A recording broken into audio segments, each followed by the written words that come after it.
Pope Leo XIV has just confirmed one of Francis's most controversial choices, despite doubts about its legitimacy. A gesture that marks a clear change of direction and reveals where the Church is truly headed. Stay tuned. We'll see why this decision could change the face of the Vatican. The recent wave of appointments to the Pontifical Commission for the Vatican City-State has reignited a debate that has been simmering for months in the Vatican corridors. It's not just a question of roles or balances of power. Behind these decrees, we can see a deeper signal, almost a paradigm shift in the management of the Vatican machine. Pope Leo XIV, who succeeded Francis at a time of great uncertainty, continued along a path that many observers define as prudent continuity, but which others interpret as a sort of crystallization of the ambiguities left pending.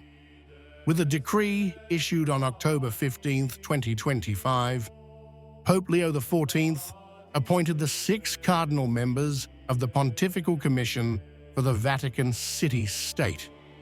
Among the names chosen, that of Cardinal Blas Joseph Cupich, Archbishop of Chicago, stands out, a figure who in recent years has caused controversy more than once for his pastoral positions and his government choices. Cupich recently found himself at the center of a controversy that has caused dismay among many faithful. He had in fact promoted an initiative to pay homage to a well-known American politician whose positions on fundamental ethical issues were in open contradiction with Catholic teaching. But at the heart of this scenario, another name emerges that is even more divisive and controversial, that of Sister Raffaella Petrini, the Franciscan nun called to lead the governorate of the Vatican City-State. His presence in a position until recently reserved for cardinals represents, in the eyes of traditionalists, a symbolic and substantial break with established practice. However, from the new pontiff's point of view, it appears to be a continuation of the process of normalization initiated by his predecessor, where non-cardinal lay and religious figures are placed in roles of civil responsibility. What is most striking is not only the significance of this decision, but also the timing and manner in which it was made. First announced on television by Pope Francis, then formalized in an official document, and finally tacitly confirmed by the new Pope without further clarification. A sequence that leaves many questions unanswered about the transparency of procedures and the actual legal validity of certain provisions. It is in this climate, amid suspicions of irregularities and attempts at continuity, that the entire issue of the new appointments takes place. An act of government that, far from pacifying spirits, seems to reignite the debate on the relationship between authority, law, and tradition in the city of the Pope. The story of Nun Raffaella Petrini has become, in the space of a few weeks, an emblem of the contradictions that pervade the governance of the Church today. The reason for this dismay is simple. The fundamental law of the Vatican, since 1961, establishes that the President of the Pontifical Commission and Governor of the State must be a cardinal. The decision to entrust this role to a nun thus broke with a legal and symbolic tradition that had guaranteed institutional continuity for decades. It was not only an innovative move, but a decision that struck at the heart of the Vatican order. The appointment took effect and immediately raised questions of legitimacy. Vatican jurists noted that there was no explicit amendment to the fundamental law, and therefore the new governor was in a formally irregular position. The situation was never clarified. The Holy See Press Office later issued a statement that spoke of amendments to the fundamental law, but without publishing the text. And while the Pope was hospitalized, the official bulletins reported only the appointment of 2 general secretaries, not that of the governor. A heavy silence transformed what might have seemed like a simple administrative innovation into a full-blown legal conundrum. Without publication, the amendment has no actual legal force.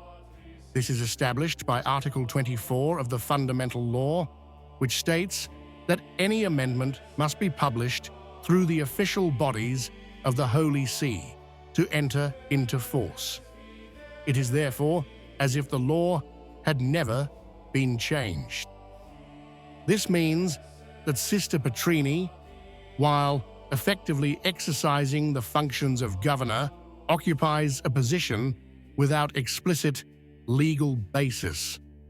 This is a paradoxical situation for a state that bases its legitimacy precisely on canon law and the precision of its norms.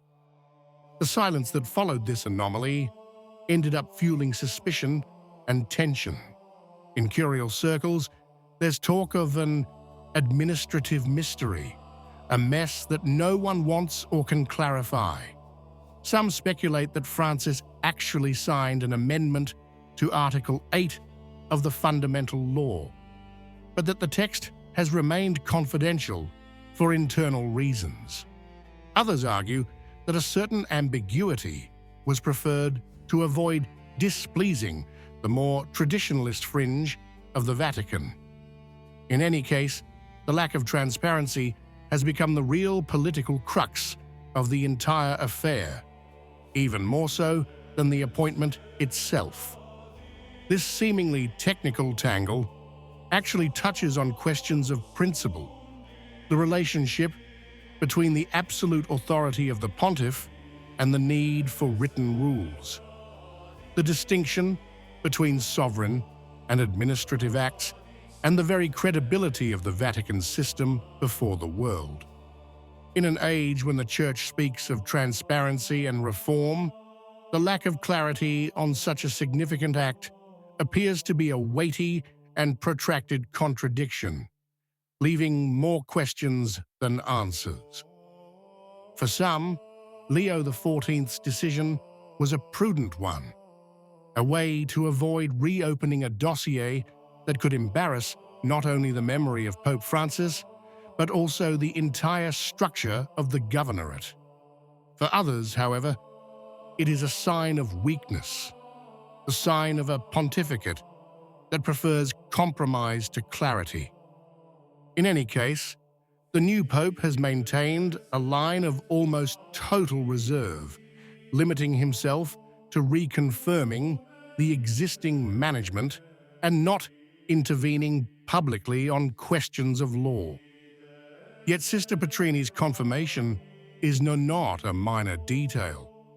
In the eyes of the most attentive canonists, it represents a symbolic split between the normative tradition and the practice of personal governance that has become established in recent years.